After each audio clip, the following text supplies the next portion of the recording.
দিন হলো এই ফ্ল্যাটটি 3 তলায় ভাড়া নিয়ে এসেছি। এখানে আমি ও আমার মা থাকি।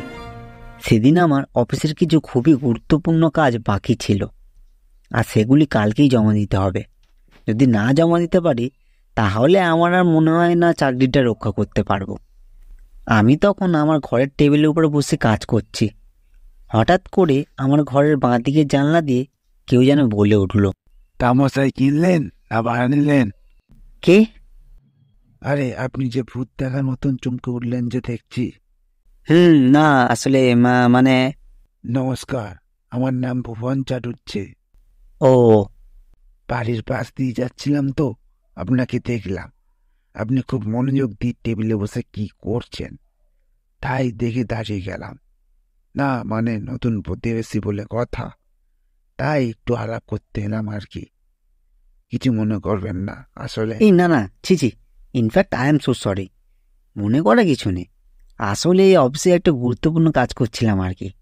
কালকেই জমা দিতে হবে তো, মাথাটা ওখানেই ছিল, তাই আপনাকে দেখে একটু চমকে গেছিলাম। নমস্কার, আমার নাম সুমন দত্ত। আমি এই পরশু শিফট করলাম ভাড়ায়, আমি আমার মা। তা জানালার বাইরে দাঁড়িয়ে কথা হবে কেন? ভিতরে আসুন, একটু চা পানি।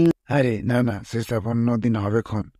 আজ আপনাকে একটা কথা বলার জন্য এলাম, মানে একটু ওই সাবধান করে দেওয়া আর কি। সাবধান? বলেন কি? কি ব্যাপার বলেন তো? বলছি মানে আপনি অবিশ্বাস করতেই পারেন, তবে এই বাড়িটা খুব একটা সুবিধের নয়। এই বাড়ির আসল মালিক বছর 3 আগে এই ঘরের প্ল্যান থেকে ঝুলে সুইসাইড করেছিল। মানে সে এক বিভৎস ব্যাপার। বড়িটা সপ্তাহখানেক ঝুলেছিল এই আপনার ওই ঘরে ওই ওই ওই সিলিং এর ওইখান থেকে। হ্যাঁ, বলেন কি? চোখটা ঠিকরে বেরিয়ে এসেছিল আর কি। মানে পুরো বিভৎস ব্যাপার বাবা। তারপর থেকেই বুঝলেন তো কোনো লোক এই বাড়িতে থাকতে পারে না। তাই ভাবলাম আপনাকে একটু সাবধান করে দিই আর কি। ভালো চান এই বাড়িটি ছেড়ে চলে যান? আপনি ঠিক কে বলুন তো, মানে? বাবু, এত রাতে এখনো ঘুমোসনি? তুই কার সঙ্গে কথা বলছিস? আরে এই দেখো না, এই ভদ্রলোক। আমার মুখের বাক্য অর্ধেকই থেকে যায়।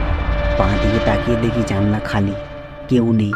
আমার সিদ্ধারা জমে যায় মুহূর্তেই, বুকে বাজ পড়ে যেন। আরে বাঁ দিকের জানলায় কেউ থাকবেই বা কিভাবে? আমাদের এই নতুন ভাড়া ফ্ল্যাট তো 3 তলায়।